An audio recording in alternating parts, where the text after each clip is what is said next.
السلام عليكم ورحمة الله وبركاته. بسم الله الرحمن الرحيم. الحمد لله الذي بنعمته وعزته تتم الصالحات وتنزل البركات. الحمد لله الذي هدانا لهذا وما كنا لنهتدي لولا أن هدانا الله، حمدا كثيرا طيبا مباركا فيه. الحمد لله عدد خلقه ورضا نفسه وزنة عرشه ومداد كلماته. اللهم صل وسلم وبارك على عبدك ونورك حبيبنا سيد المرسلين، شفيع المذنبين، إمام المتقين، أمير الأنبياء، سلطان الأولياء، سندنا محمد النبي الأمي الأمين، وعلى آله وأصحابه وأنصاره وأتباعه أجمعين. لا أسألكم عليه أجرا، إن أجري إلا على رب العالمين. اللهم وفقني لبيان ما يحتاج الحاضرون إليه وما يصلح أحوالهم. إلهي أنت مقصودنا ورضاك مطلوبنا، فأعطنا كلنا محبتك ومعرفتك. Beyik pak subhanu quddus Allah Ta'ala hemmeňiziň taat ve ibadetlerini, salih amallarını, Hudaý üçin oturşuklaryňyz we mehabbetleňiz we qadam adımlaryňyz, tamam duaýy haýyrlaryňyz lütfu keremi bilen kabul edipde hemmeňize ilgün içeriňiz, dost ýaryňyz, kawmy hyşyňyz, enataňyz, ogul gyzyňyz dünýä we ahir saadet, gönenmek, ýüze aklyk bersin inşallah. Hudaý Taala yurdumuzy parahat edip, watanymyzy emniyet edip, ulamalarymyz we milletimiziň agdy birliginden aýyrmasyn inşallah. Gözümüziň nuri we başymyzyň täji, rahmetul lil alamin Muhammed Resulullah sallallahu aleyhi ve sellem'in 56-njy ýaşynda bolan ýagdaýlardan ve almaly derslerinden Hudaý köklediginden inşallah hyzmatyňa da ýetirer. Peýgamberimiziň deslapky zenanasy hemmämiziň belki bitin mu'min musulmanlaryň eneleri, enemiz Hazreti Hadice radıyallahu anha.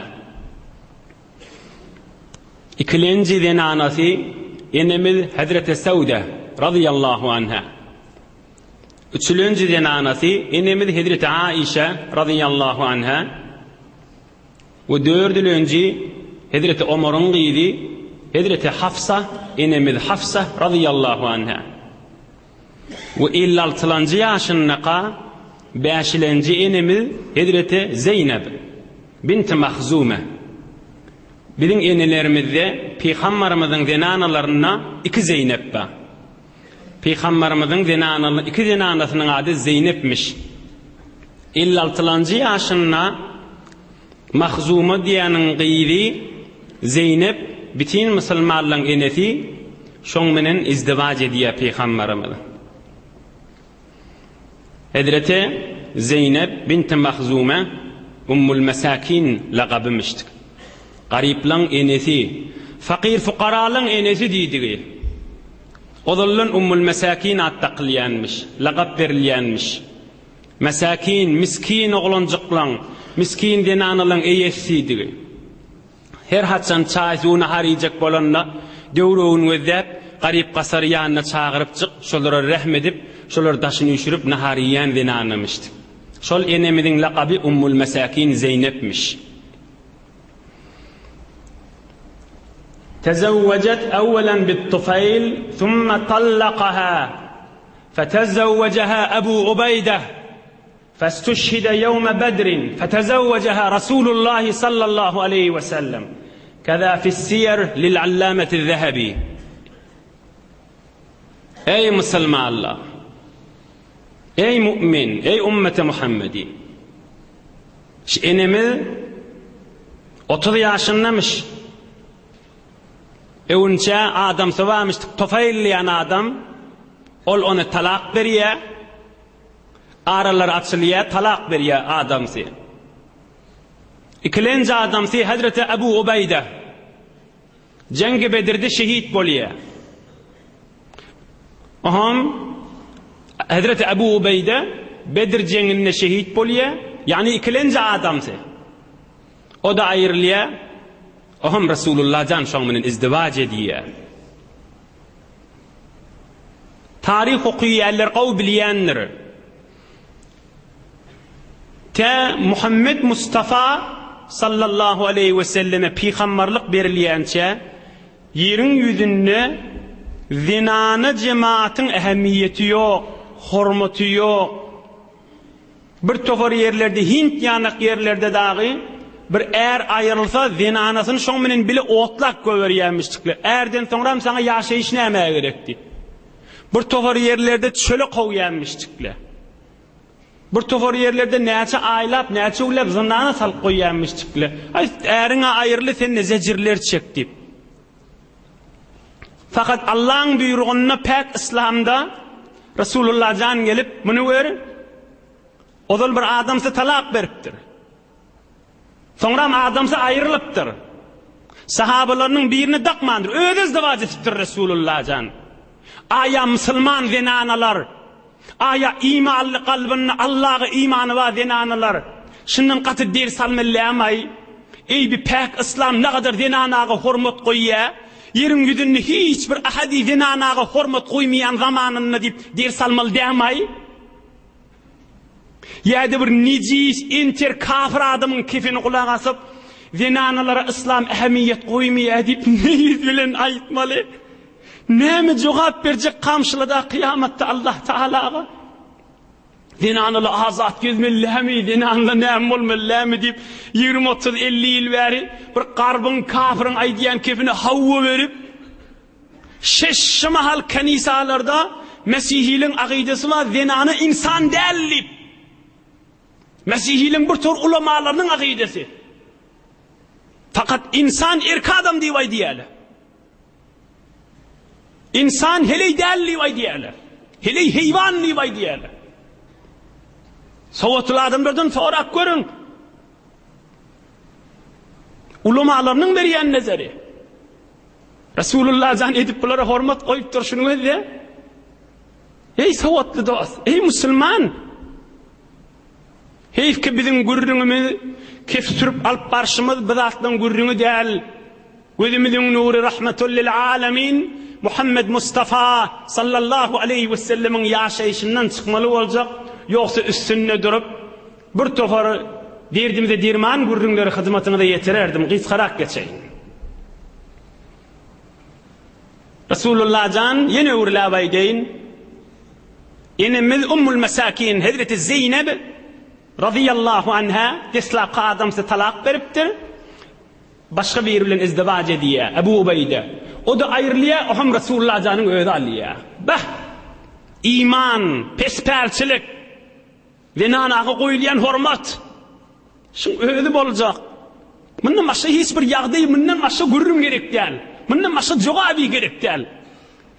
Düşünýän, insafly, jedilleşmejek bolýan, hakyň ýerinde gezýän adamlardan çürüm. Yok, ýöne öz wujudi bukulli ters bolup da özü Kur'andan, Allah'dan, Peygamberden aýbyň ýerinde gezip beren adam bolsa, onun meselesi juda bolýar. Enemiz Zeynep femekathat radiyallahu anha indehu sallallahu aleyhi ve sellem 8 أشهر. فتوفيت في سن 30 رضي الله عنها. Resulullah canın yanına bir yılda yaşamaka 8 ay, bir tofor rivayetlerde 4 ay, 3 ay Resulullah canın yanına yaşap Resulullah'ın zinanalarının biri, bütün Müslümanların enelerinin biri olup 30. yaşında dünyadan geçiyor. Hiç evlat da olmuyor. Enemiz Zeynep fakat 8 ay Resulullah'ın yanında bolupdyr. Ummul mesakin, belki ummul müminin Hazreti Zeynep radıyallahu anha. 30 yaşında bir 8 ay Resulullah'ın denanası bolupdyr. İftihar bolupdyr. Derece alıpdyr, bütün Müslümanların enesi bolupdyr. Dünya ve ahirette. Ve salla aleyha Resulullah sallallahu aleyhi ve sellem ve defenaha bil Baqi' radıyallahu ta'ala anha. Keza fi tabakat libn Sa'd. Aham Resulullah canın özü imam bolup cenazasını okuyup Cennetül Baqi'da Medine-i Münevvere'deki Resulullah canın mübarek mescidinin kaptalındaki Cennetül Baqi'da caylanıyor. وَلِقِلَّةِ الْعُمْرِ وَقِلَّةِ الْمَكْسِ عِنْدَهُ صلى الله عليه وسلم. Yani hem umri gıyska olansan, hem Resulullah'ın yanına az vakt olansan, bir enemiz Zeynep'ten başka gurrunları kitaplarda sept edilmeyendir. Başka rivayetler, başka gurrunlar, başka aydan gurrunlarından Resulullah'ın yağdayları şu vardı nahillidi kitaplarda bu vardı sept bolmayandır. Bir ovadan ovu iyisli gülyalı olup adacık ömrünü Resulullah'ın yanına 8 ay olup dünyasını geçiriptir. Pesbelçiliği varın Resulullah canın dünya ahiret padişahı olup oturan adam varın. Kimminin izdivac ediyordu?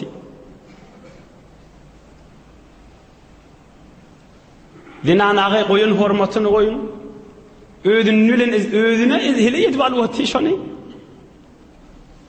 Ondan sonra da dünyanın bir vefalığını görün. Resulullah'ın dinanası ki. Derru 30 yıl 40 yıl edafe yaşamalı. Yok o cüre değil. Cahan ey berader nemanet bekas. Bir 3 beyt ba Hazreti Sa'di'den şon okuyup da inşallah görün idini Resulullah'ın siretine gireyin. Cahan ey berader nemanet bekas. Delender cahan aferin bendu bes. Ey doğancığım, dünya hiç kime kalmaz. Dünyanın vefası yoktur. Biz dünyanı yaradan beyik Allah'a kalbin beri. Cahan ey berader nemanet bekas. Dilender cahan aferin bendu bes. Yürüyünü cahanı yaradan Allah'a vurur. Makun tekki ber mulk dünya ve poşt. Ki besyar kes çontu perverdu koşt. Dünya arkan verip yaplanma. Dünya kaptanında koyup yaplanma men dünya maddi beter tekye kan etme. Sen yanağı kan pervereş verip gözünü kumuyup köverdi dünya. Ço aheng raftan konet canı pak. Çıber taht mordan çıber ruya hak. Adam ölmeli olandan sonra o tahtın sünnegden näme, kumun sünnegden näme. Yatan ağaç olandan sonra näme fark edecek diptir. Hulasa enemiz Zeynep 30 yaşında Peygamberimizin yanına mübarek 8 ay yaşap bir vefanı öpberdi. Emma Peygamberimizin 56. yaşının ahirinde bir heyure gen vakıa oluyor. Ey cavan dost, qavqulağız. Bir tofor dakik rivayetlerde 57. yaşını giyirip Muharrem ayın 5'inde bulun vakıa diye. لم تمضي على معركة أحد مدة حتى واجه المسلمين عدو جديد.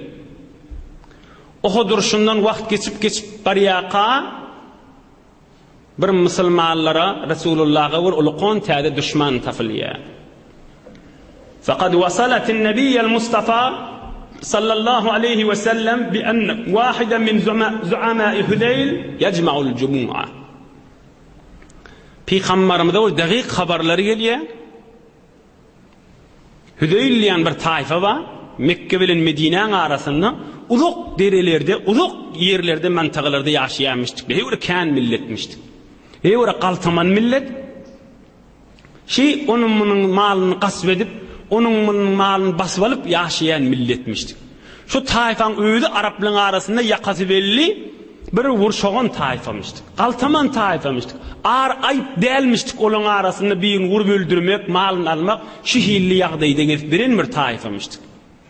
Şu Hudayl tayfanın içinde şolun bir baştakları Halit Hudayli diyen adam bir tovar kaltamalları üyüşürüp mümünden adam üyüşürüp Şu Muhammed aleyhissalatu vesselam Müslümanlar üsüsüne uruşları oldu, haylar kaçanlar, Medine'ye dofulup Muhammed'i öldürüylüğün, kan olcuda aleyliğin deyip fikirlerini şuna vurtturlar. Ve ehemmet hâzihil cumû Resulullah sallallahu aleyhi ve sellem ve ra'a en yahsimel emre qabla en yaktemil. Peygamberimize bu haber dakik geliptir. Peygamberimizin fikrini harap etiptir, narahat etiptir.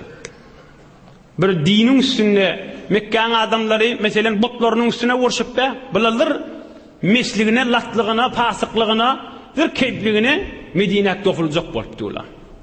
Aham Peygamberimiz fikirlenipdir.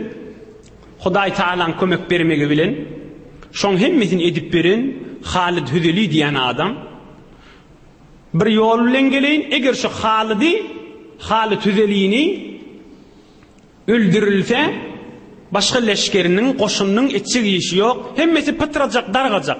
Hemmesini edip beren şu hiyirsiz necis adammış deyip Peygamberimiz şoňa pikir gidipdir.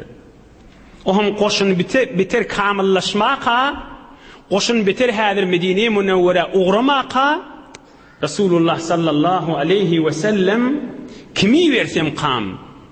Hirak Medine-i Münewwere'den bir nefer Resulullah'dan intihab edecek bolýa, 2 öýde gitmeli, 8 gün 9 gün yol piyada gitmeli, 2 öýde. Aham oğrunçajykdan şu koşunun içine, şu leşkerin içine girip Halid Hüzeli'ni 2 öýünler öldürüp gaýtmaly. Ve fekkere sallallahu aleyhi ve sellem fîmen yentehibuhu li hâzihi muhimme. Tecrübe gerek, ihlas gerek, Müslüman gerek, kudretli adam gerek, jawon oglan gerek. Ya adam yani adam gerek. Urunnu alyan adam gerek. 30 yaşa yetmedik jawon oglanlaryň biri Hazreti Abdullah ibn Anis radıyallahu anh. Resulullah'dan yürüyütü öğüdünü yanına çağırıyor.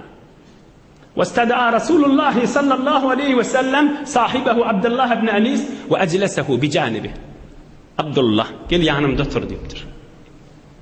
Resulullah can öl kaptalcığında oturdupdur yankini. Ve kâle sallallahu aleyhi ve sellem innehu kad belagani enne ibn Süfyan el-Hüzeli yecma'u li en-nâse liyagzuvani ve huve binahle fe'tihu feqtulhu. Ey Abdullah ibn Anis, bana dakik haberler geldi deyipdir Resulullah can. Arafat dağın döwrüne, Nahla diýen yerde, Orana diýen yerde, Süfyan'ın oğlu Halid Hüzeli diýen bir necis adam, tamam öwbaşlary, tamam darganak adamlar üýşürüp, maňa gaşyn gaýtjak bolýar diýipdir. Şoňa sen bar, uğrun tapda, şonu öldür diýipdir. Bir rivayette Resulullah'dan şoň kellesini getirin diýipdir. Getir diýipdir. Hulasa şonu öldür diýipdir. Näme? Bir kelle kesilmek bilen ulukon urşuna öne geçecek. Bitir o bozoklu geçecek bolup Halid Hüzeli Hazreti Resul-i Ekrem'in beraberine. Ulukon işlemay şu koşunun içine girip nähir bap öldürahmal. Gayrat gerek demay şuna. Bitir ihlas gerek demay. Göreyli Abdullah ibn Anis näme diýdi kan. Qultu ya Resulallah in athu li hatta a'rifahu. Ya Resulallah sen aýdýan adammy tanýamak edipdir. Hal tanýan aslyn kimdigini? Baş üstüne gideýin diýipdir. Şoň ýüzüne nähil adam diýipdir. Gattyga barasy nähil adam. Bir maňa dakik şoň sıfatyna aýdy, men oğrajak diýipdir. Peygamberimiz näme diýipdir? İza ra'aytahu alkaraka ash-şeytana ve hibatahu. Şu aýdýan ýerime bar diýipdir. Şol adama gözüň düşse, şeytany gözüň ýanyk, öýdüň ýygnanyp üýşünip öýdüň gorku berersiň, ennamyň saldyrar diýipdir. Alamat şol adam şo diýipdir.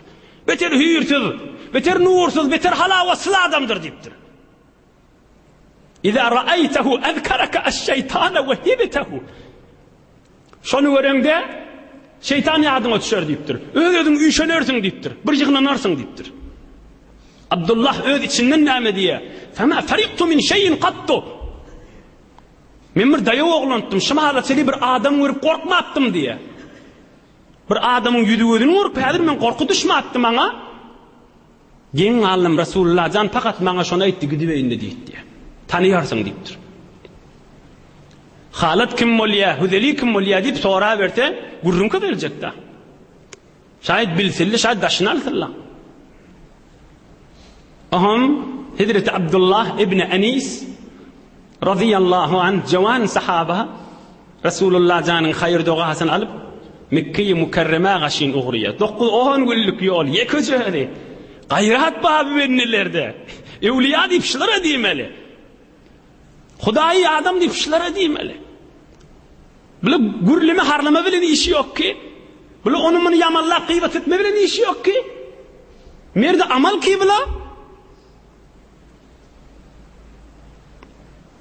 Yöne zikrediyen yanak bolup, kefini yedinle gelip görüp, onu bunu yamanlayacak bolup, ağzalalı okulacak bolup, Müslümanlığın arasını dargatacak bolup, kesbiren adam demiştik ki bile. Kimden ayıp tapsam kam, haysa ahundan ayıp tapsam kam, haysa moğludan ayıp tapsam kam, haysa ur namazhandan ayıp tapsam kam, bıdaklardan daşmıştık ki bile. Derri uğrattır. Kılıcını alıp, 9 gün 10 günlük yol. Barıptır, kan məreke varmıştık görse. Onun gözünü aylaptır. Aham Abdullah ibn Anis aydiye, فَلَمَّا رَأَيْتُهُ هِبْتُهُ وَفَرِقْتُ مِنْهُ فَقُلْتُ صَدَقَ اللّٰهُ تَعَالَى وَرَسُولُهُ sallallahu aleyhi ve sellem. Gözüm şoňa düşende ennam saldyradı diýipdir. Özüm korku verdim diýipdir. Ey Allah'ın aýdany dogry, Resulullah'ın aýdany dogry diýdim diýipdir.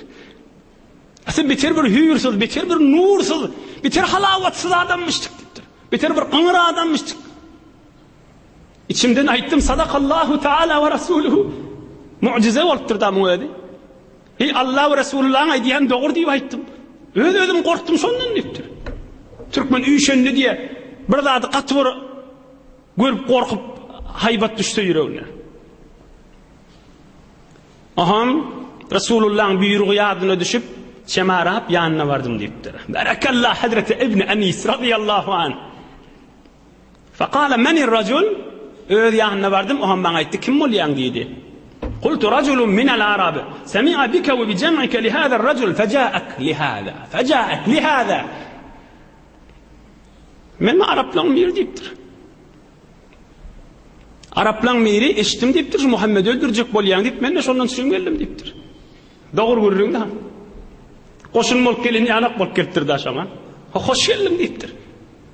Hazreti Abdullah ibn Anis süýjüdilli, ewr gurrun awadan gurrun mermäni ökde, fasih dilli, oň menen ýöne gurrundeş bolmany durupdyr. Am gurrundeş bolyp, qadam uruşyp, oň menen kenara gaşyn gidipdir. Döwrewne adamlar sowulşy beripdir. Halat hödeliň döwrewne akla. Hatta iza amkanani hamaltu alayhi bis-sayfi hatta qataltuhu. O fursat geldi, bir rivayetde ýanyna bile ýattym diýip aýtýar. Bir rivayetde ýok o ýolukda, haýsy bolsa da eline kesgir kılıç bilen sür düfesini iýindiripdir, kellesini ýere oklap beripdir.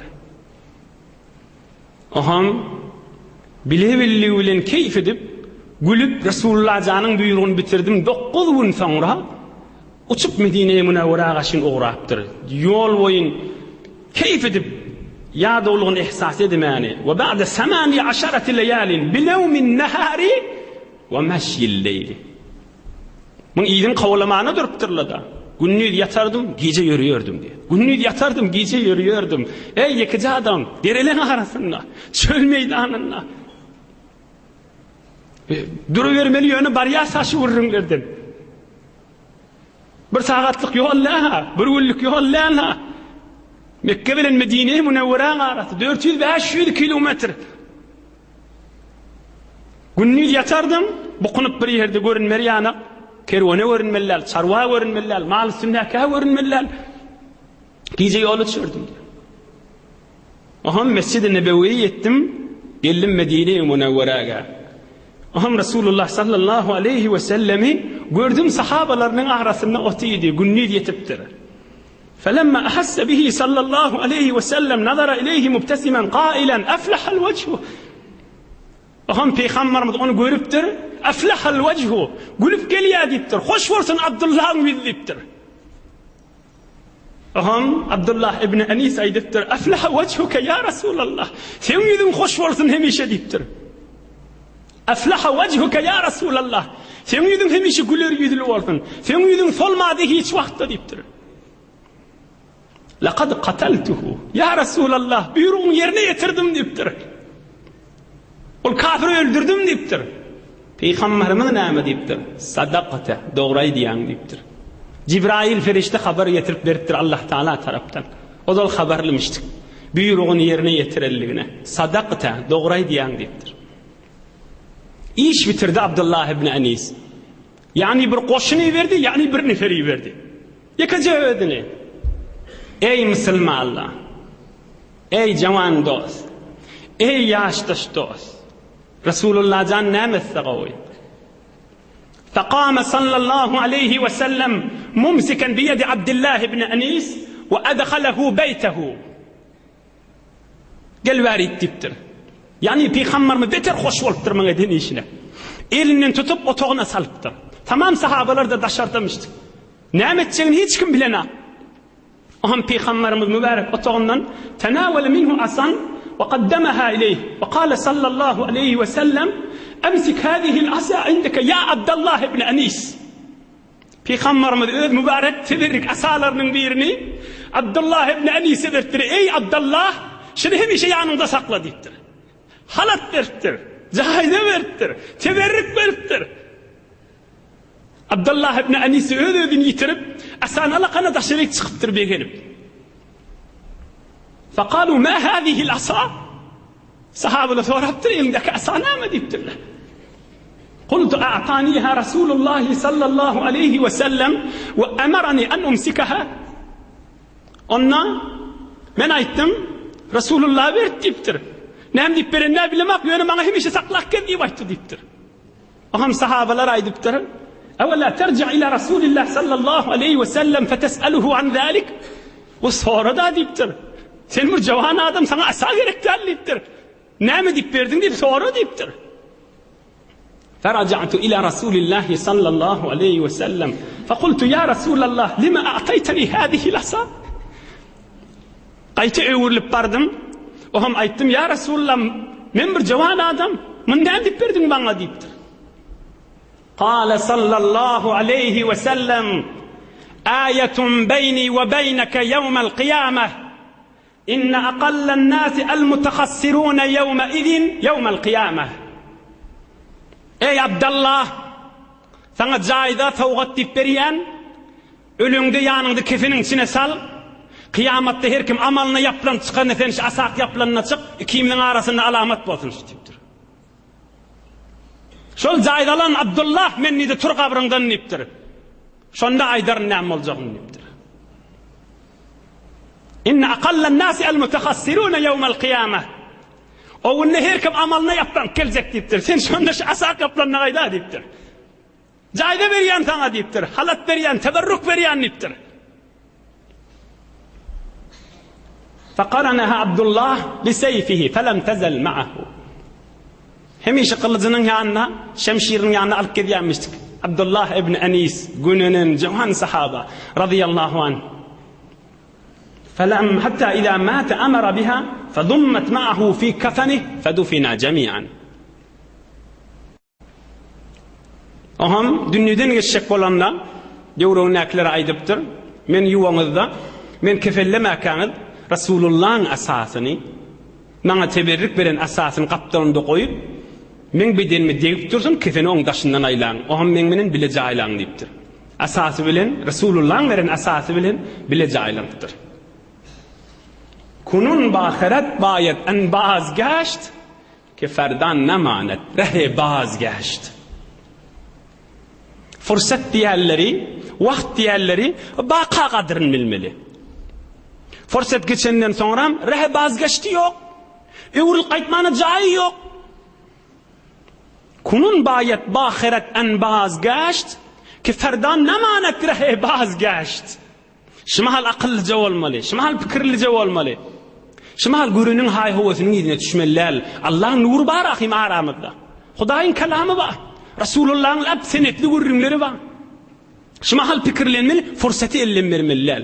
Yeni bir saattan ay men şmäreka şirket edecek, hayır dua şirket edecek, Resulullah'ın gurrunu eşecek deyip şuma hal 9 yarım, 10 yarımda gelsin şmäreka bam? Yok. Meclis bam? Yok. Oturuşuk bam? Yok. Vakt diğerleri, fırsat diğerleri fakat baka kadrin bilip boluyor. Fakat baka kadrin bilip boluyor. Geçenden sonra ahvakın peydası yok. Ve ebzatın peydası yok. Hala düğün geçen olsun, hala ömrün geçen olsun, hala bir yıl, hala aradayı geçen olsun, hala ömür geçip, dünyadan geçip ölen mi oluyor? O ki bu kulli geçti oluyor. Tamam oluyor. Bizlerden çürüyüm hadir fırsat var. Dünyadan geçip azal üstüne gelse, onu bir kulli reha vazgeçti yok. Ama bizlerden çürüyüm fakat düğününe, düğün, başarsak qayta ikinliğini getireyli. Başarsak yan akşamı getireyli. Bolacak vaatda. Bir kısacık dersler alıp ben isimden geçeyim ham. Evvelena ikimizi almalı dersimiz. Kendi üstünde durmarın. Şıla adamların ciddiyeti varmıştık. Yani çını bilen, qaravağın, ihlas, hokkosul, ödünü alınmayanmıştıklar. Bir tofar adam Hudaya allayam kadiyada. Ovadan kepbilen hiç de idenak. Ovadan kepbilen onu mına allaya. O adam ödünü allaya. Adam Hudaya Allah bilmez ahim. Ediydi ama adam. Malikul mulk bolan Allah Teala'nın Allah olmaz ahim. Adam ödünü allaya. Hüymüye yalından ödünü. Bu adamla ödünü allamanlarla Hudayda allacak bolmanlarla. Ciddiyet. Şunu bilen merde amalmıştıklar. Ey cavan dost, ey yaştaş dost, akidanda ciddi ol, imanında ciddi ol. Bular yanak bolup bolmaya, men bir kıysacık bir gurrunda aydayın uzağa çekip barıyadam. Bir tufur adamın pikri var, şiciri gurrunları şu zamanını ağzamalı derleyip. Hamanı biz şıma haşı Resulullah canın sahabasının mertliğinden ağladık. Bir tufur adamın nazarı var şunu ağzalmalılar. Neymeden çürüyüm? Bu zamanını bicirik amel etip bolmaya deyip. Subhanallah. Bulan şu bir teverrik gurrunları kalıptır. Bununla ağzalmanla kalplamız kör ol kissin bununla. Bir şılan bir bereketli gurrunları kalıptır. Onu bicirik amel edecek bolsan bu zamanını zindigi yetişip bolmaya. O da giyeceğini fasırdı zindigin gurrunu ba, giyeceğini dünyanın yedine düşülüptü. Heftede bir gece şizirek ağzalıp insan özünün ruhuna asmalara uçurmayacak bolsa, Hudayın muhabbetine kaşın özünü yakillatmayacak bolsa, öz kalbini birime arasalamayacak bolsa, kalbine birime nur salmayacak bolsa, onu adam karanqın içinde boğulup gider ahimanda. Bunun gurrunu eşitipti adam asmana kaşın uçup barıya. Bunlar bir bereket eyesi. Bunlar Resulullah'ın sahabası. Bunlar evliyaların başı. O adamların maksadı şılattır ağzamanı, imanlar kör edip, kalplar kör edip, hiç zat oham azıcık bir dövür tesbihananına menyali evliya adam mamı kadip özünü mütekebbir olup şeytana tovatacak bol ya adamları. Onu ettirilamar inşallah hiç vakti.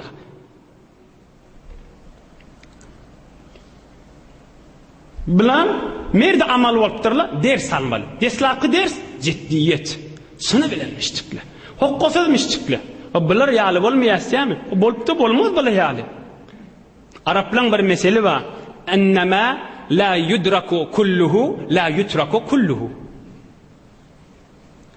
Ma la yudraku kulluhu la yutraku kulluhu. Bir adamın yetip bilmeyenini hemmesine verme deyiptir. Birime çıktı olsa Allah'a alada deyiptir. Bir zatın hemmesine yetip bolmayan morda hemmesine hep verme bir miktarı özüne göre Allah al. Bala yal olup bolmaya ondan biri. Mungdan biri. Bala yal giyceler rahmet çekip o yurttan o yurda ilmin yidinne, imanın yidinne, evliyaların yidinne gezip bilmeyez. Heftede bir saat. Heftede 2 saat. 24 saatın içinde bir saat. Ağrım yok ki. وقف عبد الله بن المبارك مع شيخه من صلاة العشاء يسائله إلى الفجر حتى فصل بينهما المؤذن. Marlı bir imam ağzımın şagirdi varmıştık Abdullah ibn Mübarek diye. Yastan soňra bir wagt ustada sataşypdyr. Zat sorap, o da jogap beripdir. O da delil aýdypdyr. O da delil aýdypdyr. Lep sual sorap, o da jogap, täzeden açypdyr. Azan çekilipdir. Ha, erti namaz bolan ýaly bolýar diýip ikisi namaza gaşyň gitipdir. Bulan jiddiyetini, bulan mertligini, bular bir zat bileýin edip zähmetlerini gör. Yatsı namazdan çıkıp bir bilen meseleni görün etmeni dörttürler. Hatta fassala beynehuma el muezzin. Erti azan çekenle erti namaz oldu diptir. Kiste sefe gaşyň bardyr. Yöne heyf men gurründen çıkıp barýan, Rasulullah janyň ýaşaýşyndan çıkıp barýan. Islapky ders almalydymyz jiddi bolmaly. Bir bernamy düz Qur'an-ı Kerimden çürim. Mesele öğrenmeden çürim.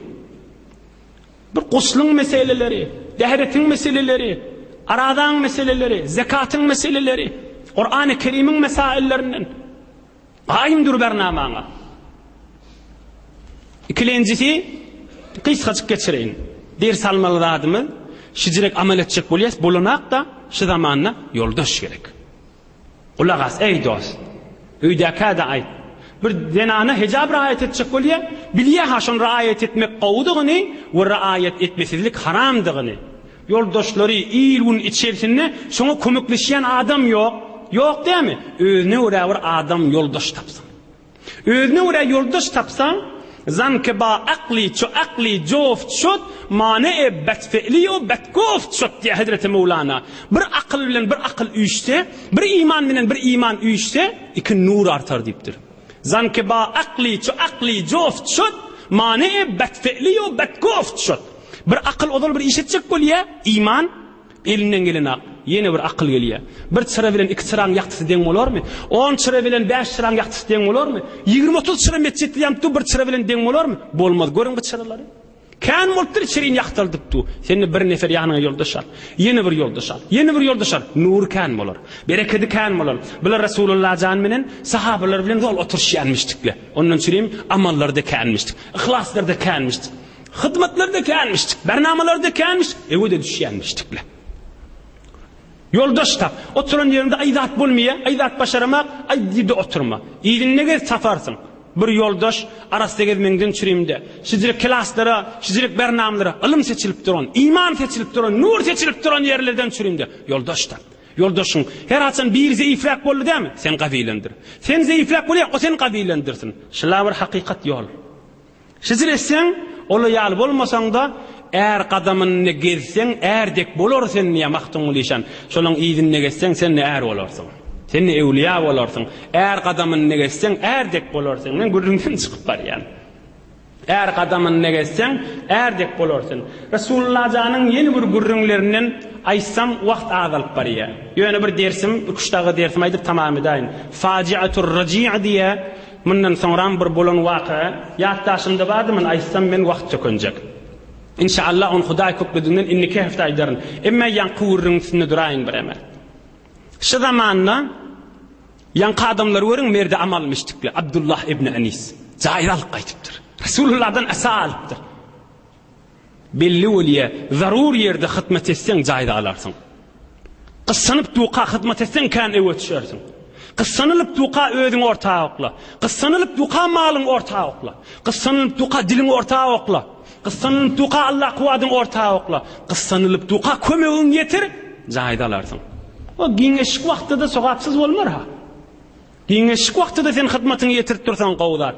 Emma Rasulullah jan gyssanyp duqa Abdullah ibn Anis ýerine ýetirdi.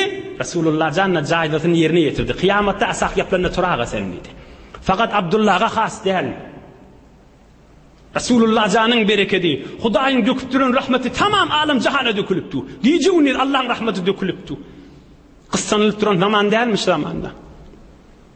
Mescitlerden çüreyim, hücrelerden çüreyim, okuw ýerlerden çüreyim, bir gün näme hyzmat etmeden çüreyim, dosyň elinden tutmadan çüreyim, aýally oğullyň egin başyndan çykyp barýarlygynyň çüreyim, gün jowan oğullyň pikri harap bolup barýarlygynyň çüreyim, galpdan beýik Allah Taalaň mehabbeti çykyp barýarlygynyň çüreyim. Gyssanylma zaman dälmäýşi? Ya bilmenşik bolup gelmelimi? Ya işmenşik bolup gelmelimi? Ya maňa näme diýip gelmelimi? Maňa näme diýip geçsek de geçer, bilenşik bolsak da geçer, bilik geçsek de geçer. Ondan üçin merde amal bol. Yoldaşyňa geňeş, Mezhep başın gör, mezhep başın kim? Hazreti İmam-ı Azam Ebu Hanife radıyallahu anh Fıkh Hanefin yazacak bolanna evvelin yazıp başlayan, mesele yazıp başlayan adam şu. 800 yani minneyen şagirdi varmıştık. Şagirdi biterken 800 beter alımda öğdemiştik. Şonun içinden 40 nefer taylaptır. 40 nefer. Falani. Men mesele aydarınıptır. Öz nazarimda aydarınıptır. Öz nazarim orta oklamdan sonra size geçireriniptir. Sizde 40 nefer olup, hayt falani. Sen 5 nefer şunu Kur'an'ı dinleyip görürsünüz deyiptir. Aya Kur'an-ı Kerim'in bir yerine ters gelen yeri var mı? Sen 5'i şılay diyen meselemi fakat Kur'an'ı dinlersin. Siz belli. Sen 5'iniz gel. Sen şu ay diyen görürün mi? Tamam Resulullah'ın sözlerini dinleyip gör. Aya ters geliyor mi? Ama sen de açtı. Arapların lügatına ters geliyor mu gelmiyor mu? Arapların kanununa ters geliyor mu gelmiyor mu? Ama sen de açtı. Şuna mendeş mesele aya Hulefai Raşidinin zamanında da bollum kam. Tarihten sen şunu zahmet çekti gör. 40'sınlarda şey deyip öz şagirdlerinden kömek alıp İmam-ı Azam'da baş olup 40'sı da şuna hava verip mühür bastı. Fıkh Hanefiye oham septet yanmıştıkla. Mert demeşli adamlar. Evliya demeşli adamlar. Perişte diyecek başlı adamlara. Nemattak başlı adamlara. Her mesele. Mesela namazda Allahu Ekber kulağı devirmeli. Şunu orta aklayamız. 40 şagirdi. 40'ını da tahkik edin diyemiz. 40'sı havva verse o hem şunu septet diyemiz. Havva vermeyen biri şuna nazar verip yo biziri dediyse İmam-ı Azam öz orta arada oturup şununla oklaşıyormuştu. Beyle şeyle hatta kan vakta men istiva ediyenmiştim. Senki doğurmuştuk deyip İmam-ı Azam aydan hükmün pesaliyenmiştik. Fıkh Hanefiye şunu septedin diyemiştik. Şu direk bereketli olansan da ilmide ay yanık bulup ilmide hadi günü söyleydu. Ey Müslüman, ey cavan dost, yatan yerinde zat bahame. Ay aydın bulup ilmide gelip du. İhlas edip derle, rahmet çekip derle, gizlerin günlüğü edip derle. 40 yıl 50 yıl yatsın dehreti bile erti namaz okuyup derle. Huday Teala nuri imanla ayırmasın inşallah. Allah Teala qorsaqlarınızı ve öylüğünüzü nurdan dolu etsin can Huday. Huday Teala hemmemizi merde amal etsin can Huday. Özünün ve dostlarının muhabbetini versin. İçerilerimizde de muhabbetini versin. İçerilerde din hizmet edecek bolamızda asıl can koymasın Huday Teala. Huday Teala yurdumuzu parahat etsin. Vatanımızı emniyet etsin.